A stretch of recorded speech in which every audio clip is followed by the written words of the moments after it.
Hello.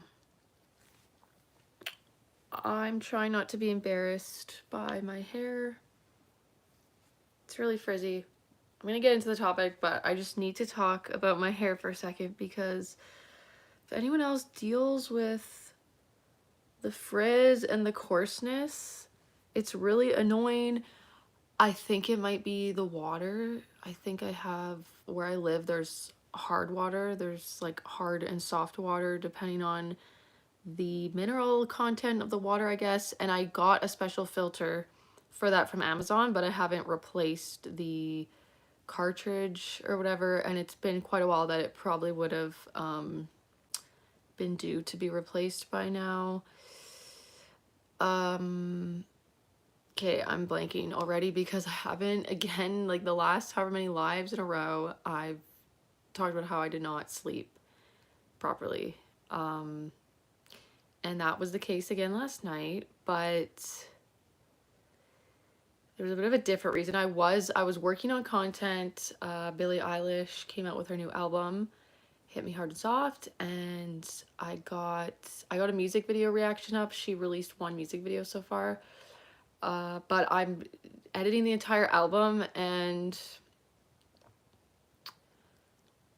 I'm just different. I need to accept it. Like, I'm not going to be someone that just gets it up right away in a timely fashion. But it's hard. I don't know. I do waste time when I'm editing, and I right now I'm like stressing that I'm just having so much paranoia and stresses today about everything, just really neurotic. I just want to make sure that one time I did one of these lives, the Bluetooth was connected to my speaker or my headphones, and then the sound quality was so horrible and bad, and it that wrecked me. I can't deal with low sound quality, but I'm not going to be making a whole lot of sense today. It's difficult when you haven't slept and your brain's not working properly, but for some reason, I just feel the need to document this. Where was I? Billie Eilish, editing the album. If anyone else can relate to just...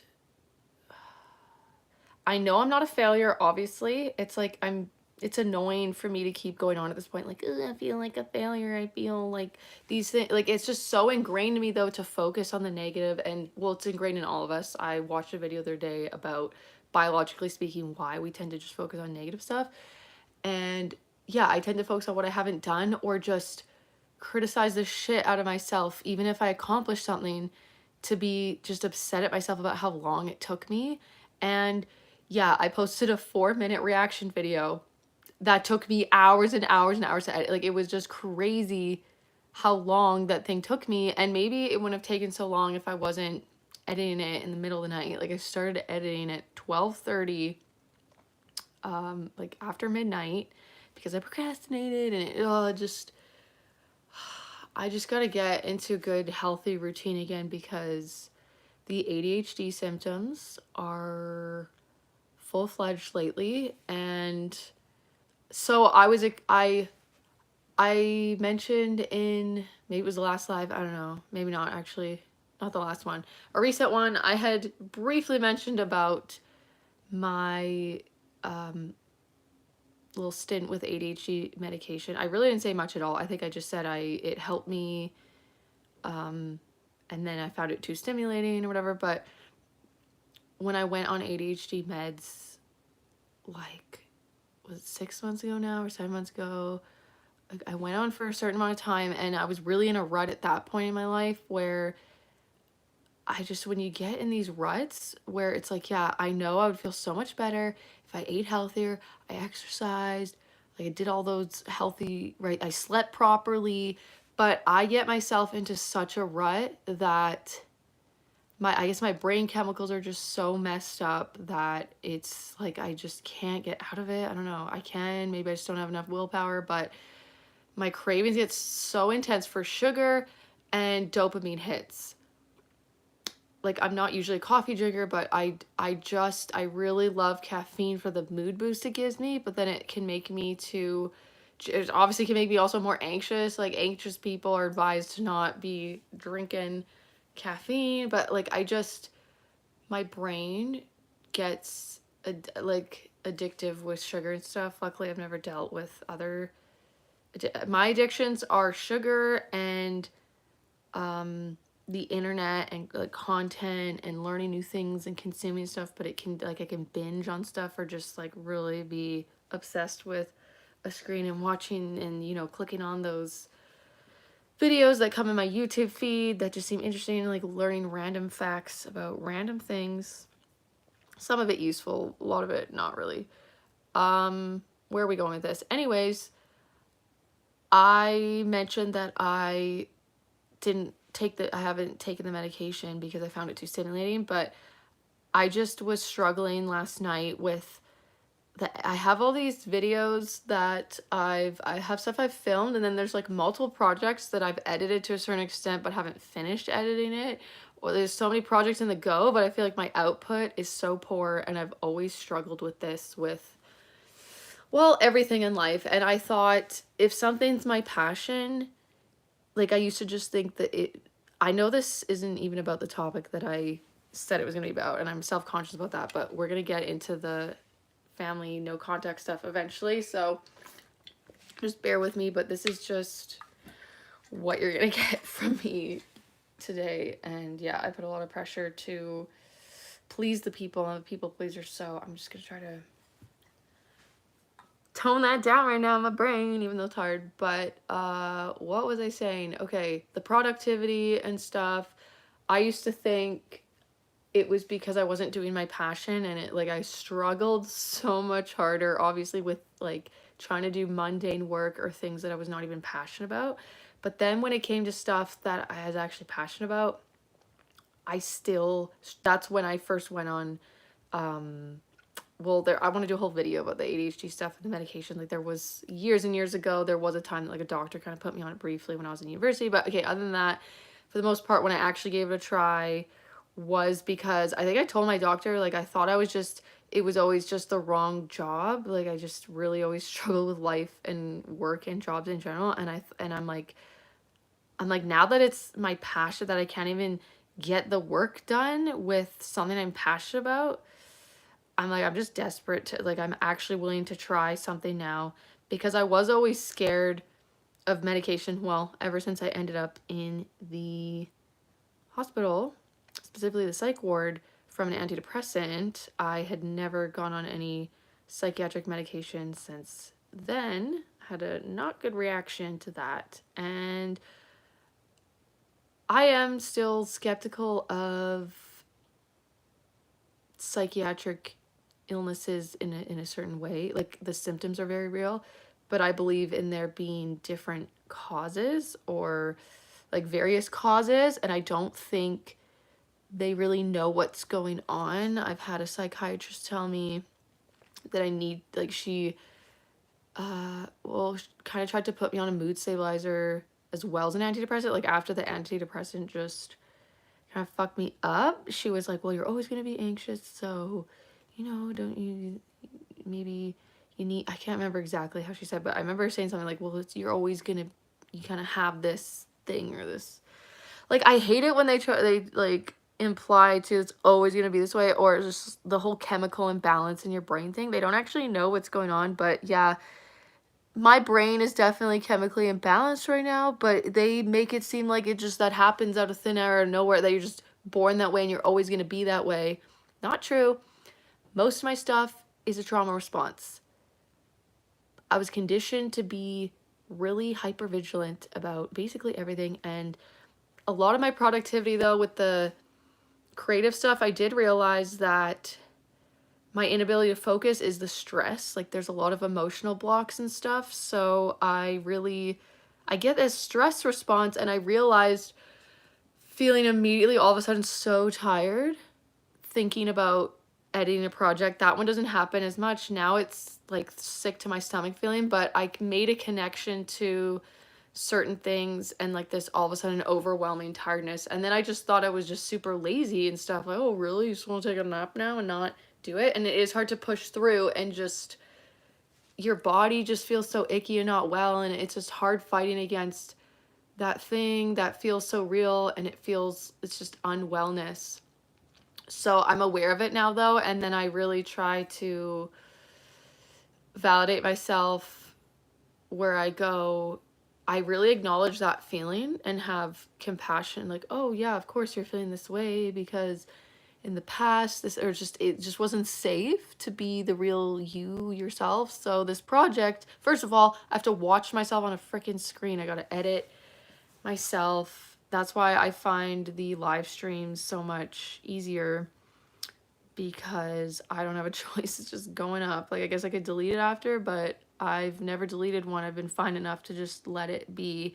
It's hard in post-production to not get extremely self-conscious and just reject the idea of having to even look at myself, and then let alone, like, and then I start questioning, like, oh, who cares, or this video is just like uninteresting, or I just start having negative thoughts about it. So anyways, um I don't know why I started talking about that. I guess the reason why I didn't get much sleep had to do with that a bit, but let's get into family stuff, folks. Let's get into the fam jam shenanigans.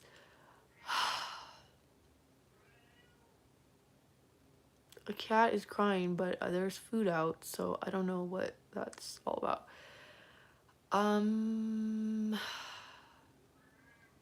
The no contact, I knew it was gonna come to, like, okay, I don't even know how long it's been. I haven't counted the days, but I didn't go no contact with everyone in my family that I'm going no contact with at the, sorry, this cat is distracting me. I don't even know if you can hear it, but Bill, what? How can I help? What's up? Okay, come then. Okay. Oh, do you want out immediately? Okay. Do you want to see Daddy? She's crying. It's distracting me. I think she just wanted attention, but not really from me. Okay. So, where were we? Okay, so I went no contact, sort of with different family members at different times. I only blocked one person. So far, it's just so uncomfortable to talk about, because I don't know if any of these people are, they have known my I've changed my channel name too, and then I don't know if these people are actively watching me. I don't hear of them. I don't think my parents actively watch my channel. I hope to God not. I don't want them watching this, but anyways, I have to buffer this with, like, these people are not at all bad people. This is just how I'm talking about my life. It's really uncomfortable because I don't want them to see this and have me be talking about them in any critical or negative type of way. Like, this is just me and my story and my perspective, and also they can have a whole different perspective, and where does the truth even lie? It's just all perspectives. And anyways, okay. So I blocked my mom, but no one else I blocked. Like, I'm basically no contacting with my parents and then a grandma. And no one, or my dad has sort of texted me, but not really tried to. If he really tries to see what's going on, he'll text my partner. And I've told my family, oh, I guess I'm also no contact with my sister, but we don't really talk that much really anyways. And I already told her that I was going to be taking some space when I last saw her. When the shenanigans went down then, if you've been following the lives and you know the sitch of what happened, of, like, why I went no contact with also my dad and my sister, because it just started with kind of my mom maybe first, and then my grandma, and then, I don't know, it just trickled down into everyone, because I just was feeling a certain way in my nervous system, and there's just maybe stuff that's also unresolved from the past. Like, there was maybe recent situations that triggered me to actually be like, okay, I just don't want to talk to these people. Like, I need to figure myself out.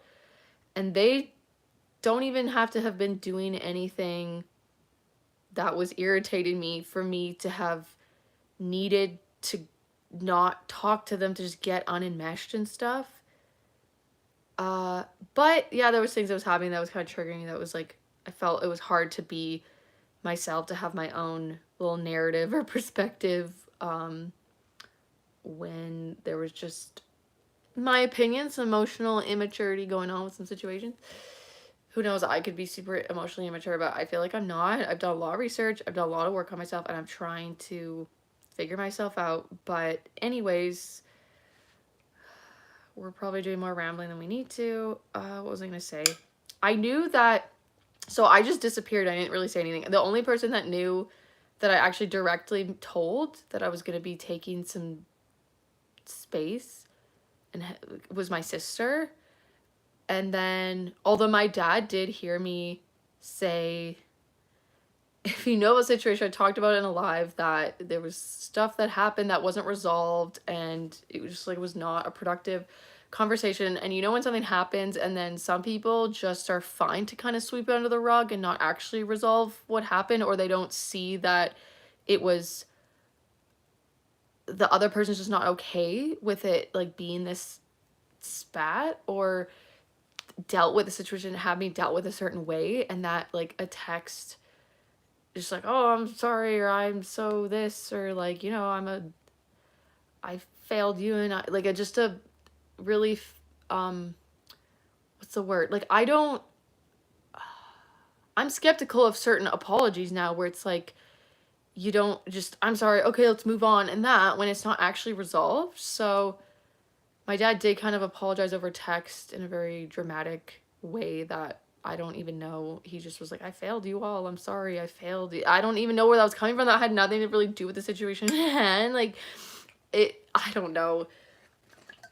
So there was that, and I just didn't respond to that. That was at the time that this sort of thing happened, and I took a walk, like, I don't know, my sister, my dad, and I kind of got into it, and then I was visiting my sister. I've already talked about this, but I took a walk out of the apartment, and then we never, like, the next day my sister apologized to me, but I still just said it was just really uncomfortable how, I don't know, I just said, yeah, okay, I'm just not into, like, okay, it's all fine now, and you know, it's just the dynamics with these people and this family, and like, growing up, it just goes way back to, I just have a hard time dealing, like, I don't know, it's just not real for me, and and like, actually resolving it, relate, whatever. So at that time I told my sister, I'm having, okay, you know, thanks for apologizing, kind of, what did I say? I probably said thanks for apologizing, but it's not just all kind of fine, and I need to take some space for myself. And she was like, okay, that's good, and she was supportive of it. It was fine.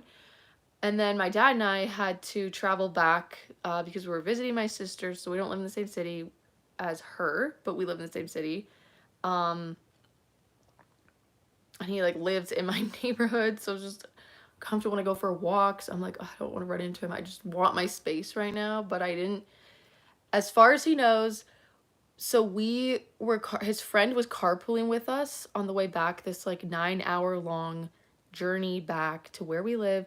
And I disclosed to the friend, because I wasn't gonna make it awkward, and I'm real, and I was just like, hey, just so you know, some stuff kind of happened, I felt uncomfortable, and I just refused to talk to my dad, and I refused to, like, resolve things with my dad without a mediator. So I'm sorry to, like, make this car ride awkward, or for the energy, it seems off. And he was totally cool in that. My dad's friend was fine with that and everything. So my dad heard me say this. We were in one vehicle together. He knows that I refuse. He, at least I would think, knows that I want, or I'm open to resolve, or that I feel there's something to resolve still. Like, it's not just, we woke up the next day and it never happened. Like, that's not what I'm about anymore. So, because I just feel uncomfortable in these dynamics, these relationships and stuff, and the fact that I would just feel like, oh, I gotta not care and just move on because my feelings just don't matter, or I'm just unreasonable or way too overly sensitive to even be feeling this way. So anyways, that's the last, how long has it been now? Maybe a couple weeks. Like, it's not that long, but that's the last interactions with my dad were that car ride home.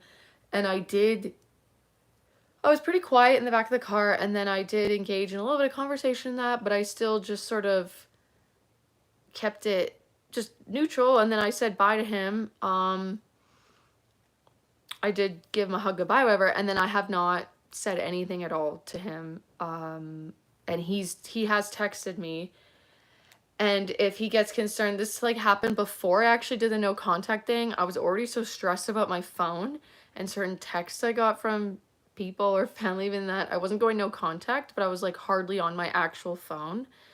I have another device, like an old phone that I'll use for podcasts and YouTube that.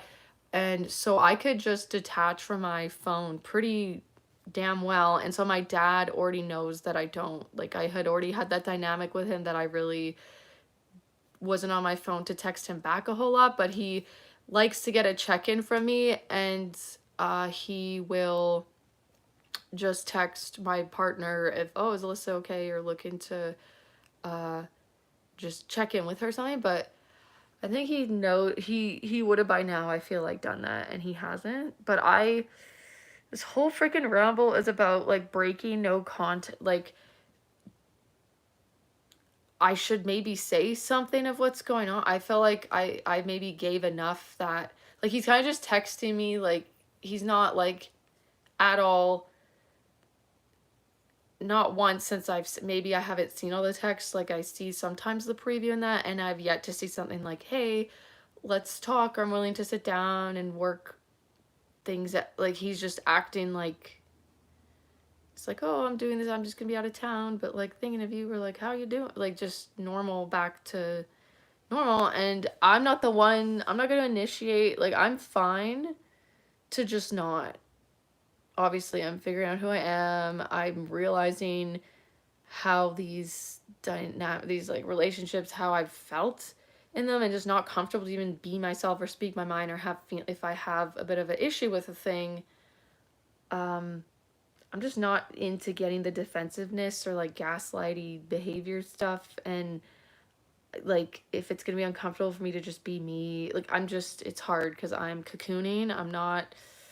I'm a caterpillar right now. I'm trying to keep it safe. I'm not like solid still yet in my sense of self, and that I can just fully validate myself. And like, if someone comes at me with defensiveness and that, for me to talk about my feelings or something, like, I'm gonna resort probably to the fawn response and placating mode. It's just so natural for me. And then I feel like I've abandoned myself. I just don't feel well. And then I think the anxiety continues, and the like not having boundaries with people continues. So whatever. So it's really hard for me to just look at the text. I've never opened it. Like I said, I just see a preview.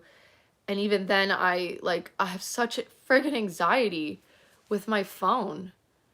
I'm filming with my phone right now, but it's on complete silent mode. I got this shit locked down, and it's been that way since before I went no contact. But the whole thing about breaking contact is to maybe, I feel like I can wait for them to address something. Like, he hasn't, messaged my partner, oh, I haven't heard from Alyssa, what's going on? Like, I can at least wait till then. But the empathy in me, like, I tend to concern myself with how they're feeling about me not talking, or just kind of falling off the face of the earth in a way. It's not completely abnormal. Like I said, like, I have disappeared before, that they have to get a hold of my partner to like know that I'm okay. But I start to feel bad, and I start to feel like I need to make them feel okay, or like, it's hard to just,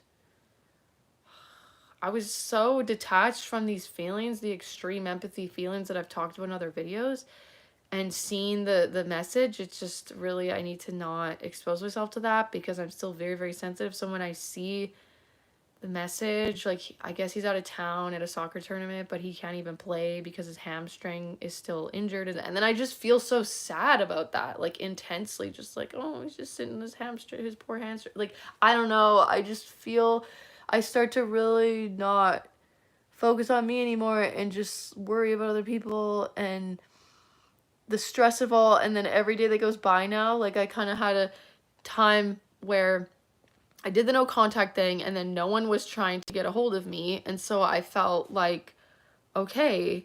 Well, I felt stressed at first. And then that sort of started to absolve where it was like, okay, so, like, nothing bad's gonna happen. It's fine. And then I knew at some point, like, these people are gonna try to get a hold of me. They're not just gonna, like, not talk to me as well either ever again. So I don't know, my dad had been texting me, but then the thing that really started to affect me is my mom, who I had blocked because my nervous system just couldn't deal.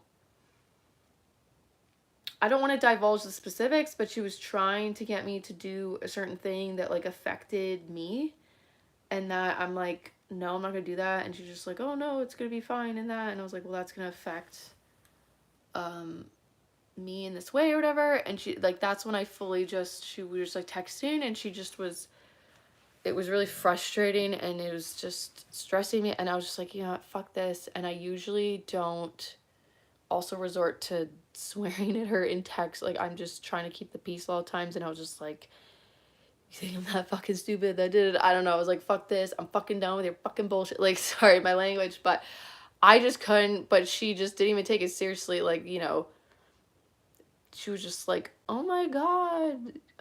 Like, she just thought it was almost funny, and I wasn't even taken seriously. That I'm like, hey, no. So I just couldn't go on with that, and I blocked her ever since then. And I think that's been 2 or 3 weeks ago now, maybe. And she texted my partner saying, like, she wants to talk to him about me, like, how I'm doing. Maybe she's just wondering what's going on, which is obviously completely perfectly reasonable. I've taken a little bit of space from her in the past before that was very minimal, and at first it was hard for her to understand why I had any negative feelings toward her, or that I was upset at her. She was, like, offended that I was upset at her at all. And told me how I should feel, that I shouldn't feel this way or that. And I was like, no, I just wasn't having it. I've mentioned this before about that situation, but I've never ever in my entire friggin' life done anything like this with the fact that I want to continue this no contact thing, like, long term. So, and I don't think she'll understand, and I can't. My body cannot go through and process. It could handle it. It's not like I'm gonna just drop dead from it, but my nervous system is so shot, and I just, like, can't deal with the conversation or the heaviness or the stress of trying to explain or being like, hey, I don't want to talk right now, or really for quite a while. And it's like, well, what? And I don't know what's gonna happen. Sometimes I assume it's gonna be really stressful and negative in that, and then sometimes I'm really surprisingly shocked. But it's just too much stress to even think of, like, I don't know what to do. I feel like maybe something needs to be said, and maybe my partner can tell her, Alyssa's just having space, or, like, I don't, what the frick? Like, I am wondering what to do. So if anyone has an idea of how to navigate this, like, do I just not say anything? Does my partner not respond at all to her anything or text? Does he also just, like, completely ghost her, no contact? Like, I don't think people deserve to be flailing around and worried. And she is my mom. Excuse me. She is worried about me. So I think at least the best thing I can think of now is to be like, Alyssa's doing okay, you know, and then, like, I don't know if there needs to be a whole actual phone call conversation. He could just text her, and then if she pushes further, like, oh, well, is something wrong because she's not talking to me and that, I don't know, does he say the truth? Does he make up a fib? Does he avoid, like, it can just aggravate I do care so much about other people's mental health and if they're okay, and I don't want them to, like, because I can relate to just, well, being enmeshed. That's the thing, is it's not this, people also won't necessarily grow if you just placate them. Like, sometimes you don't get an explanation, you don't get a thorough reason or explanation at the time, and it's on you to be like, oh, that's just them doing them and it's okay, and to not obsess about it. But it's just hard. And then the other thing that was so stressful that I think I'm okay with it now, kind of, is when my partner, when he first told me, oh no, your mom texted me this, immediately it was like, oh no, what if she's seen my videos? What if she saw my live streams? Like, what if she's watching? Or what if she knows? What if she's just also confused? What if she wants to talk to him about what's going on with me? Because it's like, why is Alyssa saying all these lies about me, or why is she talking about me? And I don't even know if that would happen, even if she knew that even if she had watched me, like, how she, I don't want to, like, put words in her mouth, like, how she would react to stuff. I'm just so stressed. I'm so stressed. I don't enjoy the exposure of it all. I've talked about it in other videos that, like, you know, I'm not trying to throw these people under the bus or talk about and I don't like the idea too of, like, talking about people that aren't there to defend themselves, and just, like, people don't know who these people are right now. But I, like, fear, like, I'd never, like, the identities never need to be known and stuff. But it's really hard for, like, first of all, I've mentioned this before, what helped me was other YouTubers, other people talking about this stuff and sharing what they've gone through in their story. Because when you have been conditioned so intensely a certain way, and you have been gaslit a lot of times, it's hard to even be like, I was gaslit, like, that was gaslighting. Like, I had to get to a point, like, you just are so in denial with the whole thing forever, or not forever, but some people forever, but for so long. And then you turn everything, like, I'm the problem, and then you get called like, oh no, you're just too sensitive, and it's you, and you feel like it's all you and you're the problem. And people have told you that, and then it's like, well, no, that's not true. So at this point in life, it's just really hard to keep it behind closed doors. It's really hard to not do this. It just helps me, because I also don't always know who to talk to. I don't really have people to, like, isolating myself. And this is, like, a way for me to have my own friggin' narrative for once, I guess. Like, I have confided in a bunch of different people at times, and then sometimes I got re-traumatized, or end up in similar situations, or got maybe invalidated or whatever. And, like, I need to validate myself, obviously. So this is me just validating myself and putting it out there and not hiding anymore. And I am just someone that's always wanted to, when I made this channel, I wanted to talk about mental health and things like that. And this is just a huge piece of it. Like, it would just be leaving so much out when I made these realizations, and I finally realized, oh, like, this is, like, I knew there was a big part of my mental health that had to do with maybe how I was spoken to, or shamed in ways, or judged, or whatever. Like, I knew that had to do with a lot of my anxiety. Like, maybe it's not the sole cause. Like, I genetically have that predisposition, and there's other things that, whatever. But when I realized more of the root, like, when I realized just when I really fully delved in to narcissism, narcissistic, like, family patterns, or just emotional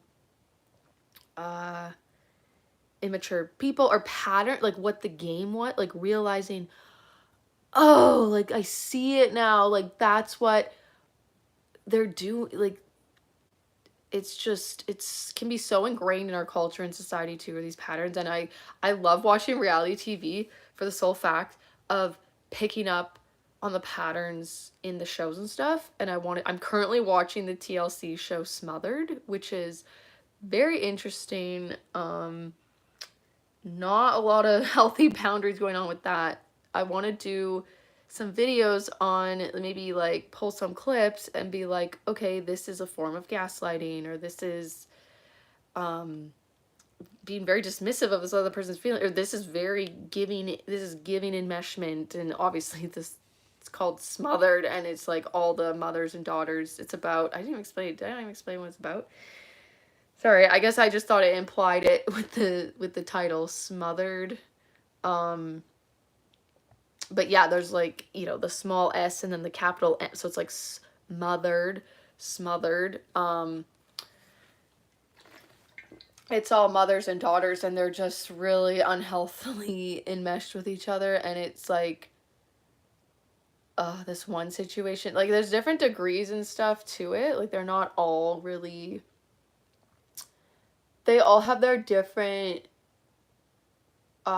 personality trait, or like ways they express, like, oh, you can just sort of see the different shades of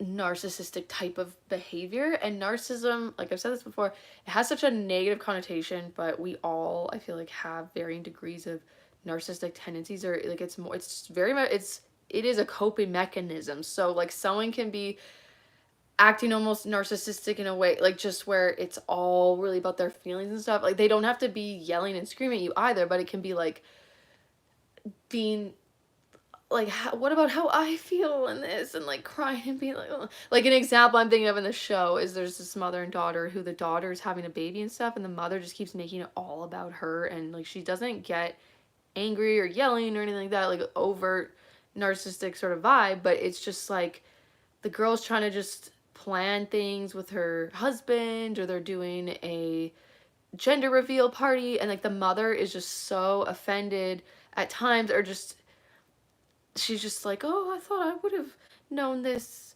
first or something. Like there's different things they wanted to reveal to different people at different times. Like they wanted to, like the gender of the baby, like I guess the daughter's brother knew what the gender was going to be before everyone, and then when the mom found out, like, he knew but I didn't, but she ended up getting to know other things before other people. Or just like the daughter's just sort of stressed, where it's like, oh my god, my mom's gonna be really affected by this or that. Or she was just, the mom was like so like upset that she wasn't the main party planner of the gender reveal part, that like she's like, and then she's bothering the daughter at the event. Like the daughter did let her help. She was just upset that she didn't get to even plan the thing to a certain extent. She's like, well, you're gonna be helping her there. And she's like, I thought that I would have been that you want me to help with I don't know. It's just like, it's a lot, and it's a lot of stress.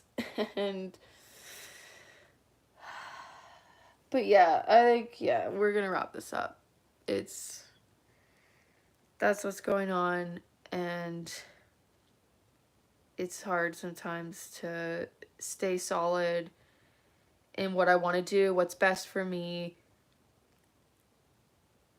It's really easy when it's so ingrained you to get sucked into, like, you have to really catch yourself to be like, oh no, am I really overly concerning myself with how they feel? Am I really enmeshing myself, like, at the expense of my own self and health and everything? Like the guilt or the shame or the whatever, is that sort of causing me to want to change my decision or start going back to interacting, like placating? Is it coming from that place, or is it like, it's hard to strike a balance too with having contact but healthily asserting myself, like just saying what's going on. And I just don't, it's hard when I'm sensitive and vulnerable, right? Because I don't want to expose myself. If am in a really vulnerable state, I don't want to expose myself to someone being maybe upset at me or angry or trying to like kind of manipulate me in a certain way to feeling different. Like it's just easier to not have any interaction if that might happen, because that can just get me all sucked in, or just like I'll have a whole nother stress response, and it's like I'm just trying to live my life and do my thing. But anyways, I was getting down about not having finished editing the album reaction to the Billie Eilish album, but I just need a bit of a break, and like, yeah, I want to get it up as soon as possible because it just came out. And but today I just kind of need to be okay. Not like, okay, another day's going by, let's not catastrophize, it's the end of the world if it comes out a day or two later than I wanted it. And yeah, I just need to do that self-care today. So we're doing fine. Thanks for listening, and that's what's going on